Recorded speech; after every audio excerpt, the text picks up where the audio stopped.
Steiny stole the show. He was in the MVP yesterday at the summit. He How got about the when he standing stood up? ovation. He stood up. He lived for that.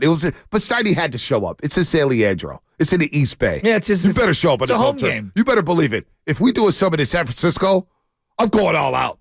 I'm going to be long-winded. I'm having 3-minute takes. I'm breaking down 21 personnel. I am going all in at that summit. Spadoni, I will make sure to take a nap before that summit. I'm calling cap on that right now. Why? Mark the tape.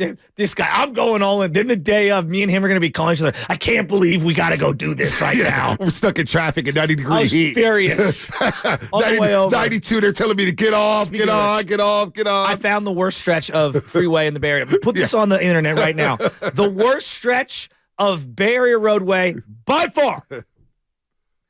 92 to get on to 880 after 2 o'clock in the afternoon. It was brutal. But Joe that little exit ramp is the worst in America. My GPS went from arriving at 3:30 to arriving at 3:53. I thought I was going to be late. And then I remember I walked in and Lucas is pointing, there he is. And he gets looking. I was like, let me just use the bathroom. I've held it for 45 minutes. I know. Just on a 5-minute stretch. Anyway, Joe Lacob was in his bag. He was in his bag. He was dropping some bars.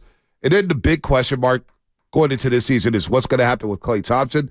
Joe Lacob brought up, the owner of the Golden State Warriors, brought up the negotiations with Klay Thompson.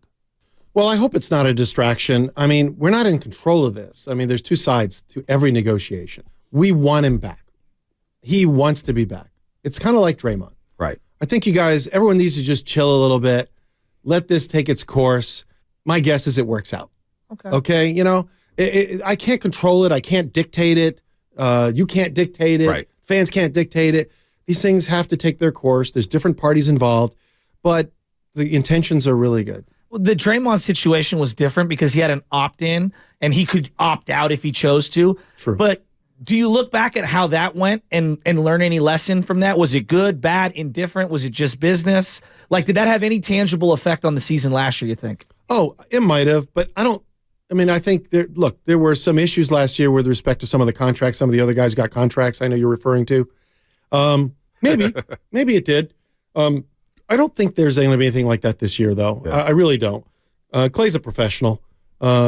Respect him tremendously. And we're going to do our best to get this done. And, hopefully it is done sooner rather than later, but it might not be. Chill, everybody. Chill. Let me ask you the question I asked him.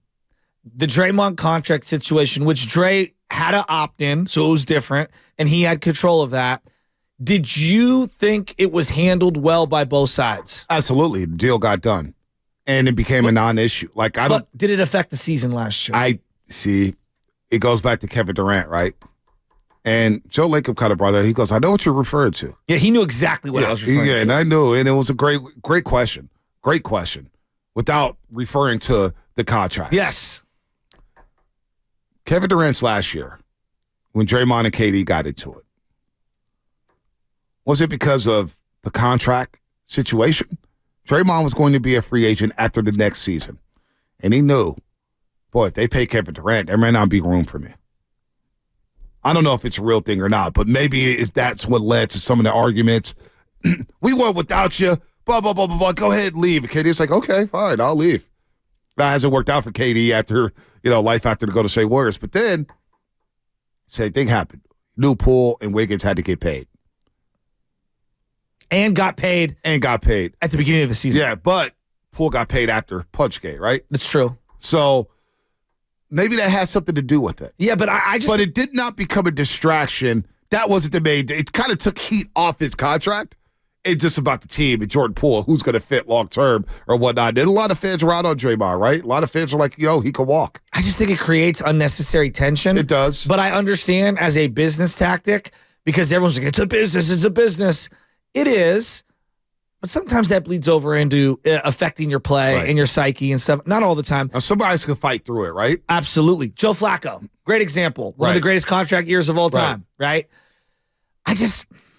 This is such a different situation. I think you almost have to take on whatever negatives because prematurely signing is not the best business action for either the player, Klay Thompson, or Steve Kerr, or the Warriors. Yeah, I like making a player wait. And you've always been that way. At this point, I'm like, just you play well, we're going to take care of you. Yeah. Joe Lacob has proven he'll take care of you if he Hunter really Pence. wants you. Remember the Giants didn't give Hunter Pence an extension? Absolutely. Made him play that year out. He got I a agree great with year that. out of him. I agree. Even with Pablo. Yes. Now, you end up losing Pablo, but I was okay with it. You won the championship. Torrey Hunter had a great contract That's year with true. the Minnesota Twins. Yeah. Contract years are different. I want to see you play it out.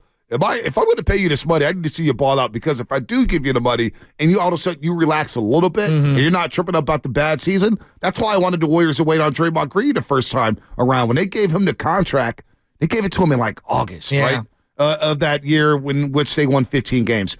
You imagine if they made Draymond Green play that year out without a new deal. And he's playing with Pascal and Spellman and and they're losing all these games. What does his deal look like? What does that deal look like? I've always wondered about that, but they took care of it early, and they got that out of the way. I'll tell you this. It doesn't look like 4 years for 100. No, maybe not. And Dib said something yesterday. We were talking about Steve Kerr. And Dib said, I believe something will happen in the next 3 weeks when it comes to Steve Kerr. I believe he'll get a deal. What does that look like if Steve Kerr gets a deal and Klay doesn't? Well, I think they're different. One's a player, different, one's a coach. But then it's like, oh, you've already made the commitment long-term to Steve Kerr, the coach? What about me? I've already said that I won't play basketball without Steve Kerr. Yeah. I know they're different because there's no salary cap. I guess I hadn't looked at it that way. But if you look at it like, hey, he gets his deal, and I'm playing, and like, wow, you already committed to Draymond. You've committed to Wiggins. You've committed to Steph. You've committed to Steve Kerr. What about me? That's where things could get sticky if Kerr does get an extension within the next 3 weeks. I hadn't considered it from that point of view. I feel like when it comes to the players, me more than most, I am so hyper-focused on the rules and regulations of if you go over this luxury tax and you hit these certain thresholds, how prohibitive it is to be able to make moves moving forward. Yep. If there were no salary cap, I would look at this whole thing very differently. But because of the salary cap, getting stuck with a bad contract, although you can find a sucker in a trade, it really limits your options. No doubt. It can anchor you down, like really anchor you down. Like I look at Deshaun Watson and the Browns. All of the capital they gave up to give it to him, and then the money attached to him, they're in a bad spot because of that one deal. Man. But you have the versatility now with Chris Paul's deal. No, you have you had that move, optionality, as they said. And that's where Kevin Durant doing that favor for the Warriors. I know he didn't really want to, but getting D'Lo back. I worry more. This is, I worry more about Klay Thompson being affected more in terms of his play than Draymond Green going through a contract year. Yeah. I maybe it's because of just who Klay Thompson is as compared to who Draymond is. When you're a shooter, I think it's much easier to keep trying to shoot yourself into confidence and into success. Whereas when you're a defensive player, I don't know. I feel like you have to keep your level of intensity up because that's where you're getting all your financial value is through being locked in defensively. Now, Lacob said it was important for Klay, Dre, and Steph to retire as members of the Golden State Warriors.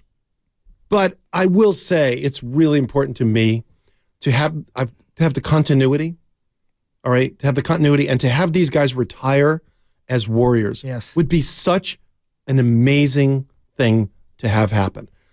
Steph, Klay, Draymond, the three most highly tenured players in the league, 1, 2, and 3, I believe right now.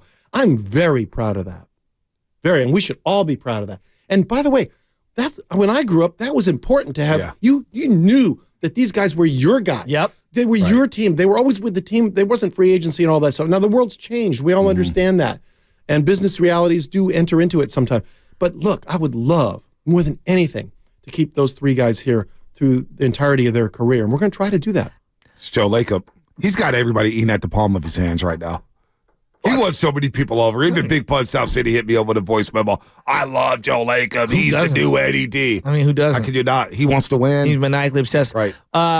We did percentages yesterday on all big three staying together for Warriors, as Warriors their whole career. I think I said 75%. Yeah, I said 45. Okay. Because I could see them, like, if it's over, Maybe they move on from one of these guys at the end of their tenure. They have play like one. It'd be like Patrick Ewing playing in Orlando. Tony Parker. Yeah, exactly. He 1 played year in Charlotte. Charlotte, yes. Hakeem playing in Toronto. Which I don't even remember, but now I've seen the photos so many times. I don't remember that, though. Yeah, I don't either. But I can see Patrick that. Ewing as an Orlando. It's tough. It's tough.